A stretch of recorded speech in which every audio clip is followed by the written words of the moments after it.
आदाब, मैं मोहम्मद अम्मार ख़ान और हम रुद्रपुर में हैं और ज़िला है ये। और आज यहाँ मीटिंग हुई है उत्तराखंड गवर्नर्स वेलफेयर ऑर्गेनाइजेशन की। और जितना ये आप फ्रेम में देख रहे हैं पेंशनर्स हैं और विभिन्न विभागों से रिटायर्ड हुए हैं।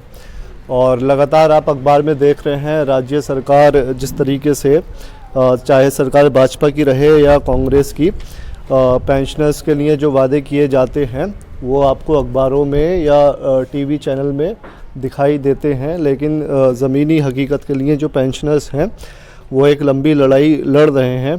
और लगातार आप देख रहे हैं मीटिंग्स वगैरह हो रही है, ज्ञापन वगैरह भी ये लोग देते हैं अपनी मांगों को लेकर। लेकिन उन मांगों पर राज्य सरकार कितनी गंभीरता दिखा रही है और कितना उनका असर हो रहा है, यही जानने के लिए ये लोग भी आज इकट्ठे हुए हैं अपनी विभिन्न समस्याओं को लेकर। और फ्रीडम टीवी भी कोशिश करेगा इनसे बात करने की कि जो जिन मांगों के लिए मतलब आप एक लड़ाई लड़ रहे हैं, लड़ाई ही बोलेंगे, क्योंकि जब समस्याओं का समाधान नहीं होता है तो वो एक लड़ाई में ही तब्दील हो जाती है। तो ये जितने आप हारिस साहब दिखा दें, सब लोग इकट्ठे हुए हैं और एक सोशल डिस्टेंसिंग का पालन है यहाँ पे। मैं सबसे पहले सर आपसे बात करना चाहूँगा, क्या नाम है आपका? JS जैन, प्रांतीय अध्यक्ष government pensioners welfare organisation Uttarakhand. प्रांतीय अध्यक्ष। मैं आपसे ये जानना चाहता हूँ कि आज क्या मतलब मेन मुद्दा क्या है आपकी मीटिंग का, और क्या आप हमारी मांगे हैं। सरकार ने 1 जनवरी 2020 से महंगाई भत्ता फ्रीज किया हुआ है। 2000 जनवरी 2020 से महंगाई भत्ता फ्रीज किया हुआ है, जो हर 6 महीने मिलता रहता था।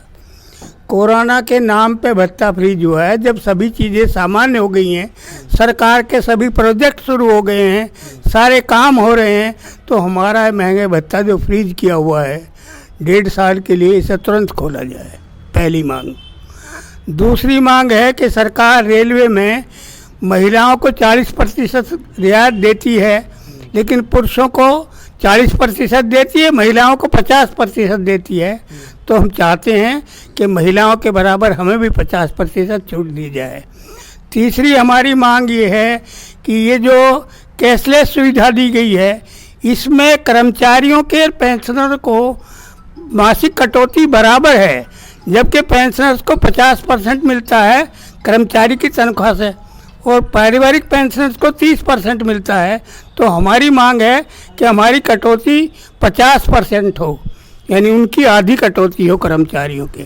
चौथी मांग ये है, सरकार ने कागज़ों पर तो चिन्हित कर दिए अस्पताल, लेकिन वो अस्पताल इलाज करने से मना कर रहे हैं।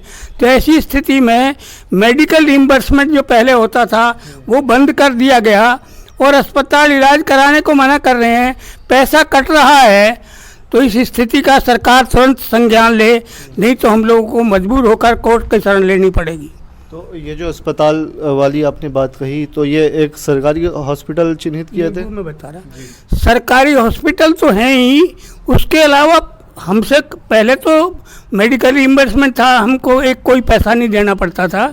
अब ये नई व्यवस्था है कि प्राइवेट अस्पताल भी उसमें चिन्हित हुए हैं, सारे ज़िले में नहीं, मतलब ज़िले उत्तराखंड से बाहर भी, दिल्ली के भी चिन्हित। तो बड़ी लंबी चौड़ी लिस्ट है चिन्हित की, अगर आप देखना चाहें तो मैं वो लिस्ट भी आपको दे दूँगा। वहाँ आपको मतलब वो एक सुविधा मिलनी थी मेडिकल की, वो अभी तक वो हॉस्पिटल मना करते हैं कि हम नहीं करेंगे। ये कैसा मतलब जो है व्यवस्था है सरकार की कि सरकार ने कागजों पे चिन्हित कर दिए और वो अस्पताल इलाज नहीं करा रहे, कटौती शुरू कर दी, पुरानी व्यवस्था समाप्त कर दी। भाई पुरानी व्यवस्था समाप्त करी, पेंशन से कटौती होने लगी, इलाज हो नहीं रहा। और ये 1.5 साल से भत्ता जो आप बता रहे थे बंद, 1.5 साल से महंगाई भत्ता फ्रीज है, उसे तुरंत खोला जाए। जब सरकार की कोरोना के कारण उन्होंने रोका था, यानी आप समझ लीजिए कम से कम 10% का नुकसान हो गया कर्मचारी को, इसका पेंशनर का, तो इसको तुरंत खोला जाए। तो आज ये जो आज आपने मेमोरेंडम तैयार किया होगा ज्ञापन, तो ये कहाँ मतलब भेजा है आपने आगे ये हम मुख्यमंत्री? तैयार करके यहाँ चूँकि सब प्रस्ताव पास करेंगे ना बैठ के, और उन प्रस्तावों को हम जिलाधिकारी के माध्यम से मुख्यमंत्री को भेजेंगे। अच्छा, जो हमारा ज्ञापन होगा वो मुख्यमंत्री को जाएगा जिलाधिकारी के माध्यम से। मैं एक बार नाम जानना चाहूँगा आपको। JS जैन, प्रांतीय अध्यक्ष, government pensioners welfare organisation Uttarakhand. तो ये JS जैन को आप सुन रहे थे, और उन्होंने जो कई मांगे बताई, जिसमें 1.5 साल से 2020 से 2020 से और अभी 21 है ये, और यहाँ जो वो महंगाई भत्ता था पेंशनर्स को मिलता था वो बंद किया हुआ है। और एक बहुत अच्छी बात कही, जो गवर्नमेंट ने अस्पताल चिन्हित किए हैं पेंशनर्स को सुविधा देने के लिए, वो कागज़ों में सीमित रह गए हैं, और एक बहुत लंबी लिस्ट है उनके पास, जो कहते हैं लिस्ट, और जब वो हॉस्पिटल्स में जाते होंगे तो वो जो हॉस्पिटल्स हैं वो मना करते हैं।